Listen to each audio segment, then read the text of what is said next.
Rain slicked the cobblestones of Grosvenor Square that evening, turning the gaslight into ribbons of gold that trembled across the windows of the Marbury residence, where London's finest had gathered to dance, gossip, and destroy reputations with elegance. Within the grand ballroom, chandeliers blazed like captive stars, and the air shimmered with perfume, ambition, and the rustle of silk gowns. It was the season's crowning event, a spectacle of fortune and vanity, and Lady Eleanor Ashcombe stood at its glittering edge, aware that her place among them had never been more precarious. She felt the weight of eyes upon her, the speculative, unkind glances of women who smelled ruin the way hounds scent blood. Her gown was pale blue satin, once fine, now modestly reworked to disguise its age. The pearls at her throat were her mother's, the last relic of a dowry long since vanished into her father's debts. She held her chin high, though her heart trembled. In this world, fear was a language no lady was permitted to speak.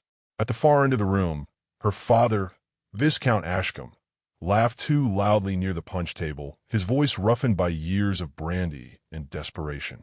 He had once been a man of influence. Now his charm was currency spent too often.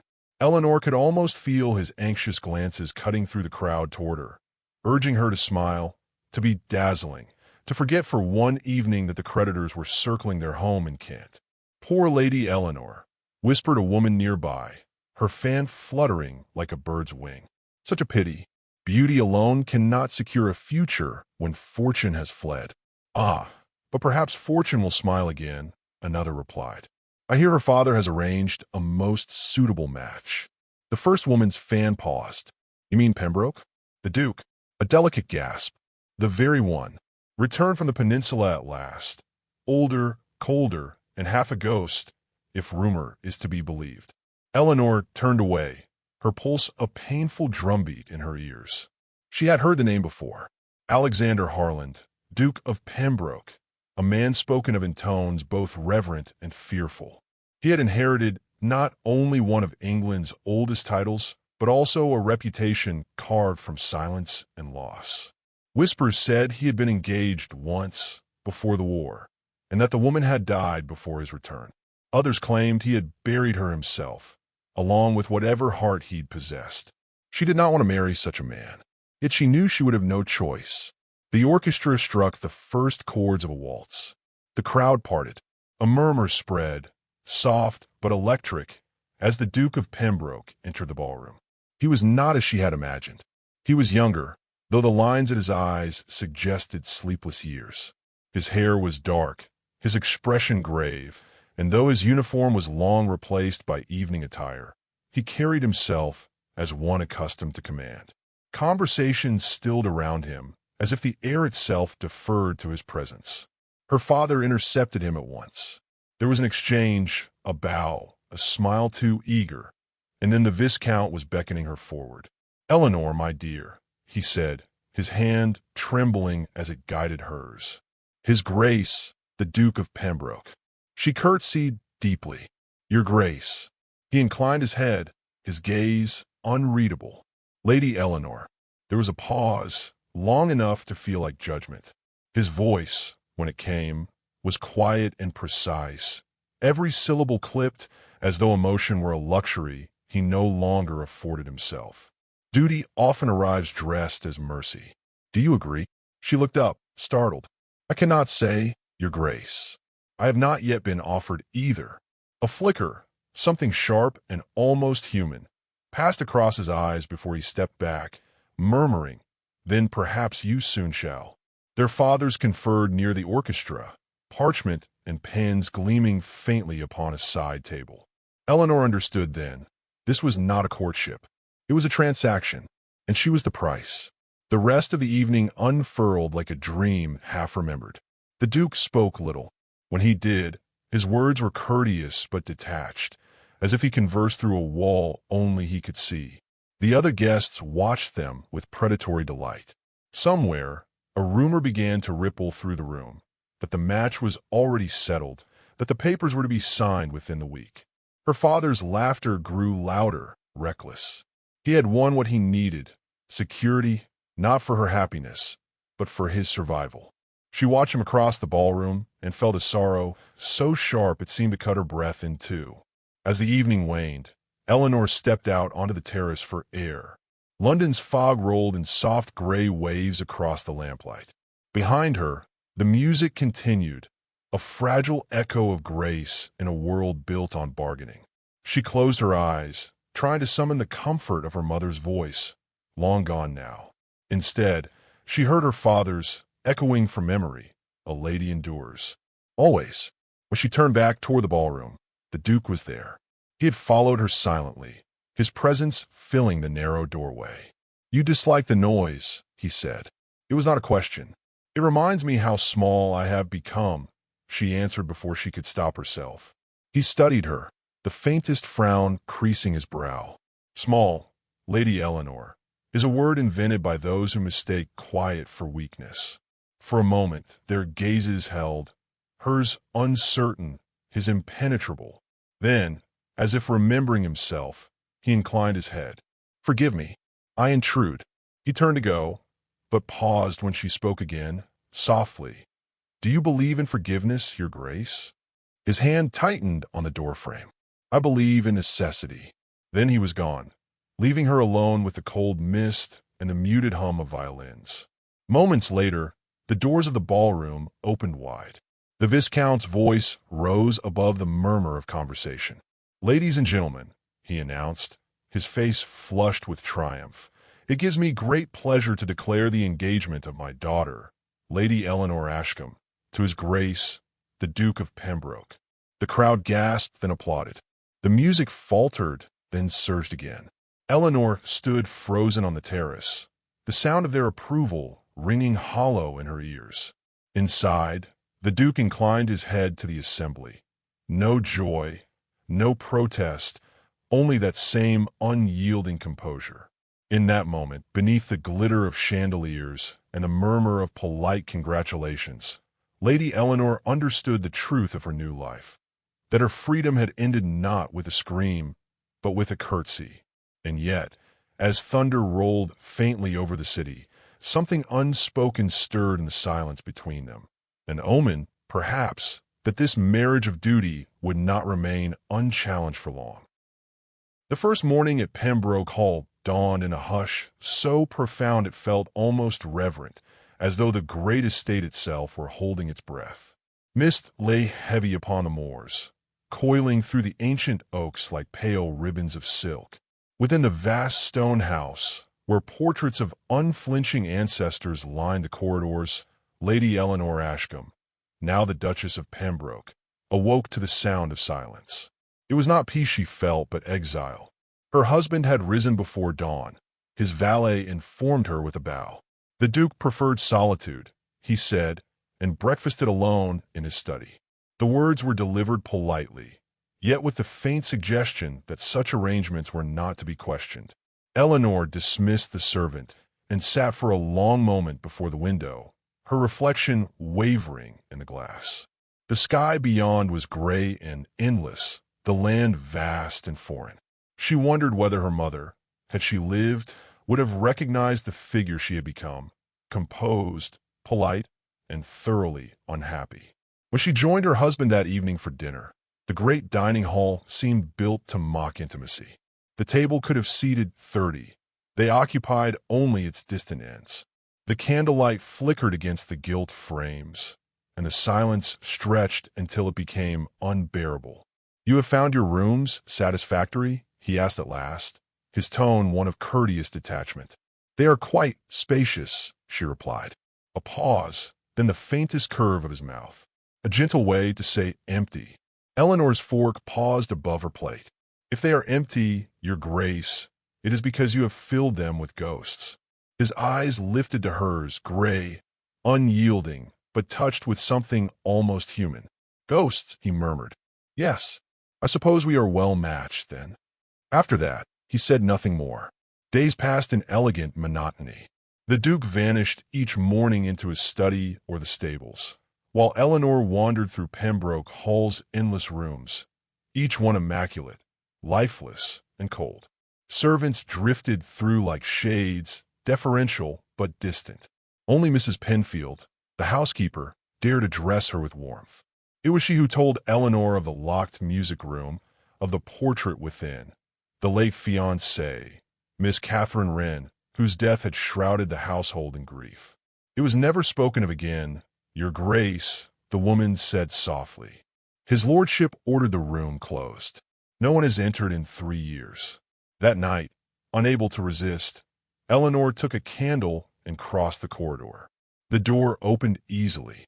Dust motes rose in the beam of light, drifting like memory itself.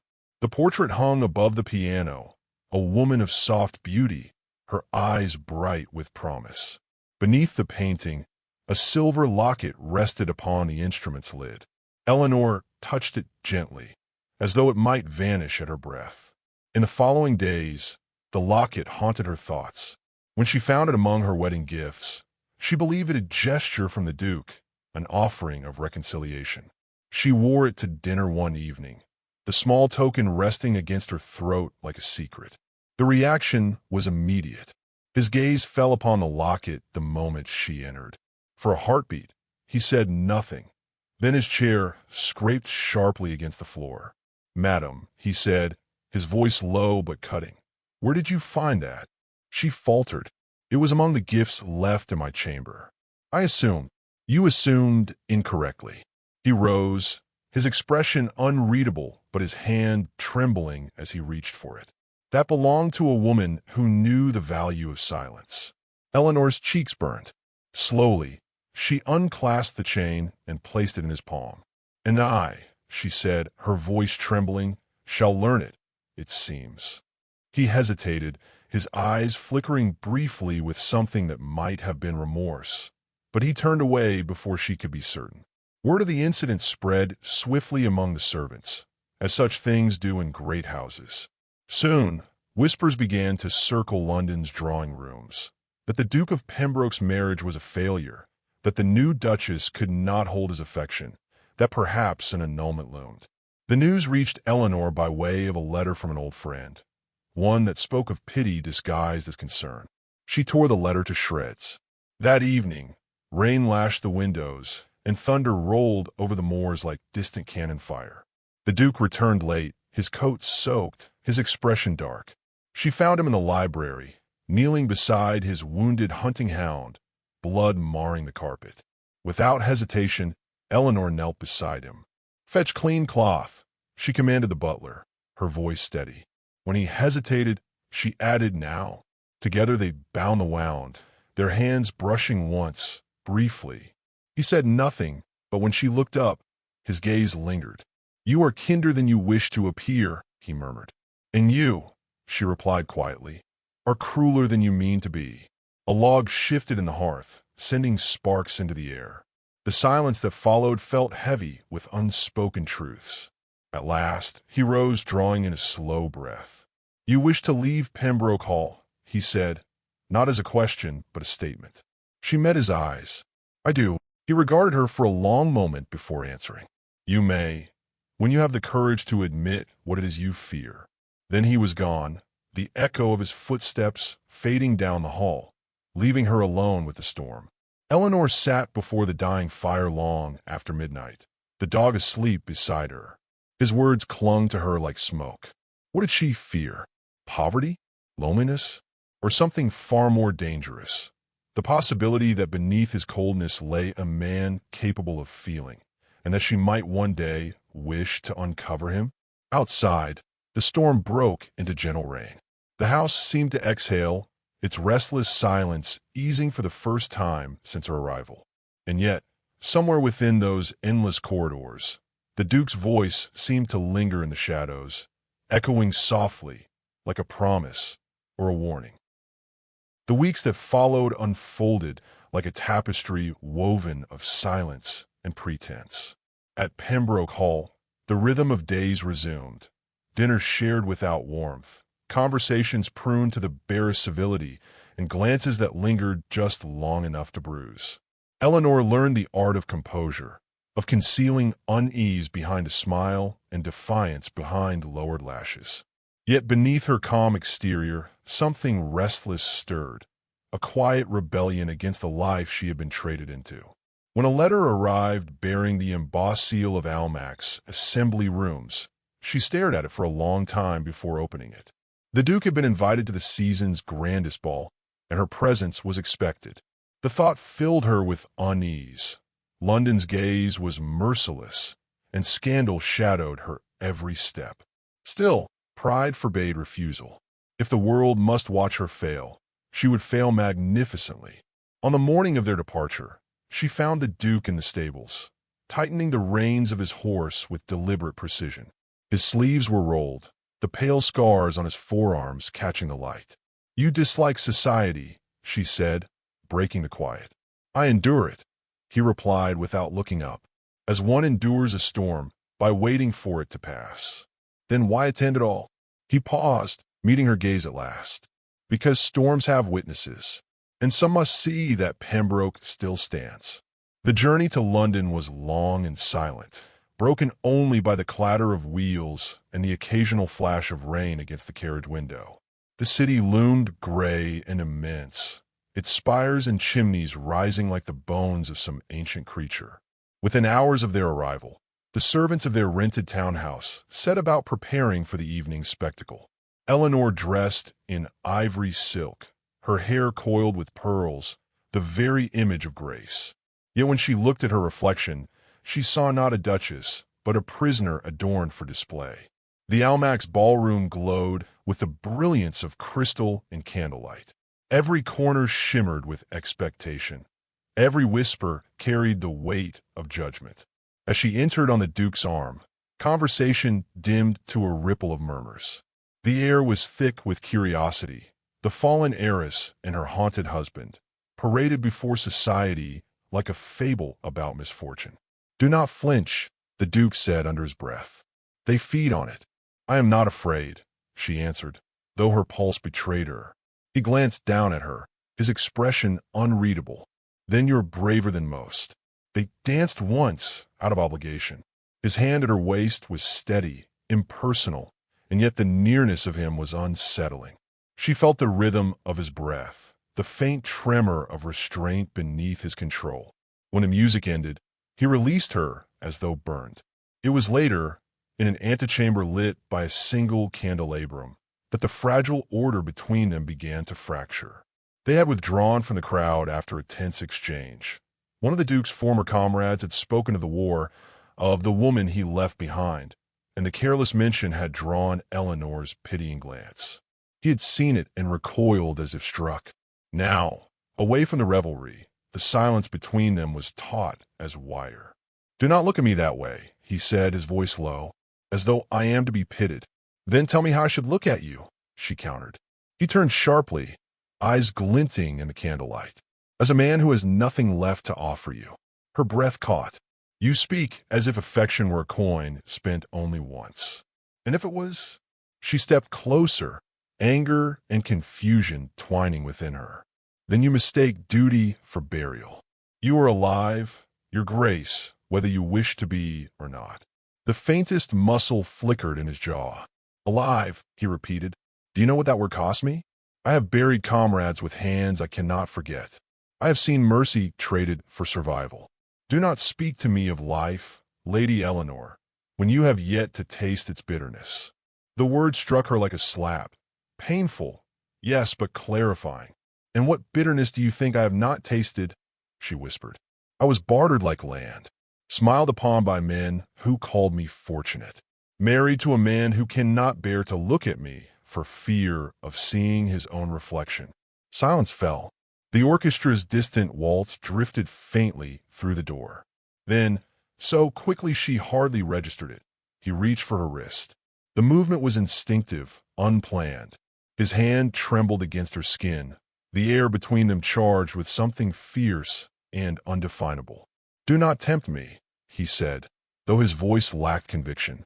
"Then stop pretending you cannot be tempted," she breathed. For an instant, the world narrowed to that single, perilous moment. The flicker of candlelight, the heat of his hand, the fragile defiance in her gaze. And then, as though pulled by some current neither could resist, his lips found hers. The kiss was not gentle. It was years of restraint collapsing in an instant, pain, desire, grief, and wonder all colliding in the hush of that hidden room. When he finally drew back, his breath was unsteady, his expression torn between shame and revelation. "In another life," he murmured, "I would have met you first." "In this one," she replied, voice trembling, "we have already met." The sound of footsteps in the corridor broke the spell. They stepped apart just as the door opened, revealing a footman come to summon them back to the ballroom. Neither spoke as they returned to the glittering throng, their composure flawless once more. Yet beneath the polite nods and empty smiles, something irrevocable had changed. Later that night, as the carriage rattled through the dark streets of London, a sealed envelope lay upon Eleanor's seat. The Duke did not speak. He only handed it to her before turning his gaze toward the rain-streaked window. Inside, the letter contained a single line, written in his hand, "Forgive me or forget me." Eleanor folded the paper slowly, her pulse echoing the wheels upon the cobblestones. She could not yet say which would be the greater sin. Summer arrived like a sigh over Yorkshire, softening the moors and gilding Pembroke Hall in light that seemed almost forgiving. The air smelled of heather and rain, yet within the vast estate, a quiet unease lingered. Months had passed since the ball at Almack's, since that forbidden kiss that had changed the rhythm of their lives, and in its wake had come distance, polite but edged with something perilously alive. The Duke had returned to London soon after, claiming business in Parliament. Eleanor had remained behind, her solitude both prison and sanctuary. She had changed. The servants noticed it first. The once timid Duchess now walked the estate with unshakable poise, her decisions firm, her words precise. She oversaw the harvest, managed the tenants' grievances, and restored the neglected gardens until they bloomed in orderly grace. The villagers began to speak her name with admiration rather than pity. Even the house itself seemed to breathe easier under her stewardship, as though acknowledging a rightful mistress. Yet for all her composure, nights brought no rest. The memory of that kiss haunted her, a single spark that had set her carefully built restraint aflame. When word arrived that the Duke was rumored to be seen frequently in the company of the Dowager Marchioness of Harwood, a wealthy widow known for her charm and ambition, Eleanor read the letter without expression. Only Mrs. Penfield saw the tremor in her hands. "He would not dishonor you, Your Grace," the housekeeper said softly. Eleanor folded the letter, her tone measured. "In our world, honor is not absence of sin, but absence of witnesses." Still, when the Duke returned unannounced one July afternoon, she felt her breath catch despite herself. His carriage swept up the drive under a canopy of rustling trees, sunlight flashing against its polished brass. He entered the hall with his usual composure, yet his eyes sought her immediately, as if he had rehearsed this moment in silence. "You have kept the estate well," he said, his voice gentler than she remembered.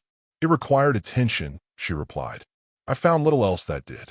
He looked at her then, truly looked, and for a heartbeat she saw the man he might have been before duty hardened him. "You have grown formidable, Lady Eleanor." "I was forced to," she answered. "You were not here to stand in my stead." A silence followed, heavy but not hostile. The clock struck the hour, its echo filling the room. That evening, Pembroke Hall hosted a summer gathering. Neighbors, local gentry, a sprinkling of London visitors drawn by curiosity and gossip. The Duke had insisted upon it, declaring that society must be reminded of their unity. The halls glittered once more with candlelight, laughter, and the sound of strings. Yet beneath the spectacle, the air pulsed with unspoken tension. Every gaze measured them, husband and wife, rumored apart yet paraded together in elegant defiance. Eleanor descended the grand staircase in a gown of deep rose silk, her chin high, her poise immaculate. The Duke waited below, a figure of restrained pride in black evening coat and starched cravat. When she reached him, he extended his hand. The gesture was simple, but something in the air shifted. "May I?" he asked, voice low enough that only she could hear. "For appearance's sake?" she murmured. "For truth's," he said. They danced. The music swelled, and the crowd fell into a hush, as though aware that something fragile and momentous unfolded before them. The Duke moved with a precision that spoke of habit, but his gaze held hers with an intensity that unsettled her composure. "Why return?" she asked quietly. "I had grown accustomed to your absence." He turned her in time with the violins. "Because absence became unbearable." Her heart betrayed her with a single tremor. "And yet you did not write." "I wrote every day," he said, his voice low, "and burned each letter." For a moment, the world shrank to the circle of their movement, the glimmer of candlelight, the faint scent of her perfume, the warmth of his hand upon hers. When the music ceased, applause rose around them, but neither bowed nor smiled. They stood, caught in the stillness between performance and confession. Then, before the assembled company, the Duke turned toward her fully, breaking every rule of restraint. "My lady," he said aloud, his voice carrying across the hall, "I have lived among ghosts and called it honor, but it was you who taught me the cost of silence. If this is scandal, then let it be mine alone." A ripple moved through the crowd. Gasps, whispers, the rustle of silk. Eleanor felt the heat of every eye upon her. Yet when he reached into his coat and drew forth the silver locket, the same one she had once worn in error, her composure faltered. He opened it. The interior was empty. "There is space enough," he said softly, "for a new memory." The room held its breath. She looked up at him, her throat tightening. "And what of duty?" she whispered. "Duty without affection is merely endurance," he replied. "I'm tired of enduring." In the silence that followed, she extended her hand. He placed the locket within it. For the first time since their marriage, their union was witnessed not as an arrangement, but as a choice. Applause rose uncertainly, then stronger, though she hardly heard it. Her vision blurred with unshed tears as she whispered, "Then let us begin again, not as contract, but as faith." He bowed his head, his voice almost breaking. "As faith, my lady." Later, when the guests departed and the candles burned low, Eleanor stood by the open doors of the terrace, the summer wind stirring her gown. The moon hung pale above the moors, silvering the gardens she had restored with her own hands. Behind her, she heard his footsteps approach, the soft rhythm she now knew by heart. For a long moment they stood in silence, gazing into the night that lay wide and waiting before them. Theirs was no perfect reconciliation, no promise of endless bliss, only the fragile, hard-won understanding that love, once kindled, demanded courage equal to its beauty. He took her hand, his touch neither command nor apology, but something humbler, truer. "Tomorrow," he said quietly. She turned to him, a faint, knowing smile upon her lips. "Tomorrow," she echoed. And as dawn's first light began to color the horizon, Pembroke Hall, so long a monument to sorrow, seemed, at last, to breathe again.